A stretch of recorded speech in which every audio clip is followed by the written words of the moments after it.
Всем привет, я Олег Гегельский, с вами OneBlood и полюбившаяся вам рубрика Лайфхак. Обязательно досмотрите этот ролик до конца, потому что мы в конце разыграем приз.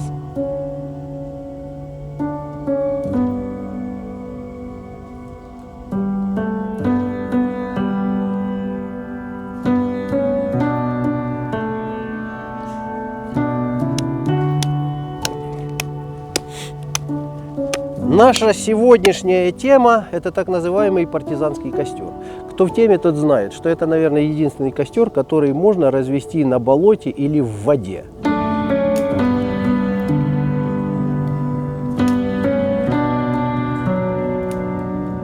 Для того, чтобы организовать этот костер, нам понадобится шест, который я уже заострил с нижнего конца, собственно, растопка для костра, а также хворост, который будет примотан к верхней части шеста. Еще нам понадобится проволока, которую я всегда ношу у себя в наборе выживания. Надеюсь, она тоже у вас всегда есть, потому что это очень правильный и нужный инструмент для ремонта рюкзака, обуви и других вещей.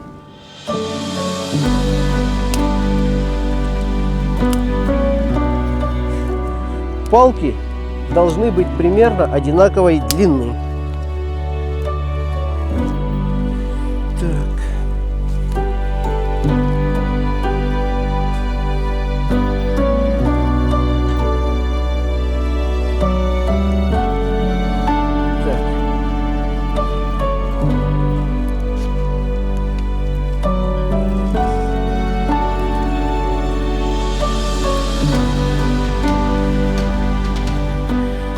Приматываем проволокой к шесту хворост. Если есть какие-то люфты немного и болтается хворост на шесте, его можно уплотнить дополнительными ветками сверху под шест. Чтобы эта конструкция лучше держалась, ее нужно расклинить для удержания в верхнем положении.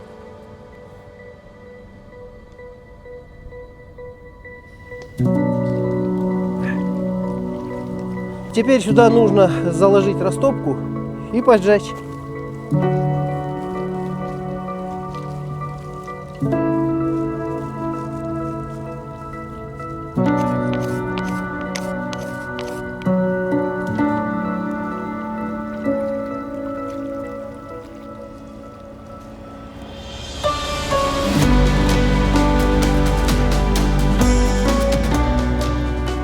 Этого костра достаточно для того, чтобы в сложной ситуации обогреться слегка, вскипятить чашку чая, разогреть банку тушенки, обозначить свое местоположение или несколькими такими кострами обозначить место прохода через болото.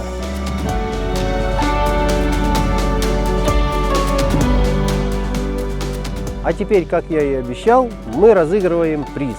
Сегодня у нас вот такой вот мультитул Victorinox, который не нуждается в представлении. Для того, чтобы выиграть этот замечательный приз, пишите в комментариях, какие ваши любимые виды костров. Мы рандомно выберем один из ответов и свяжемся с победителем.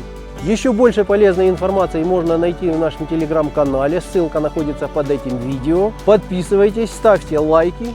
С вами был OneBlood и Олег Гегельский. Увидимся на тропах.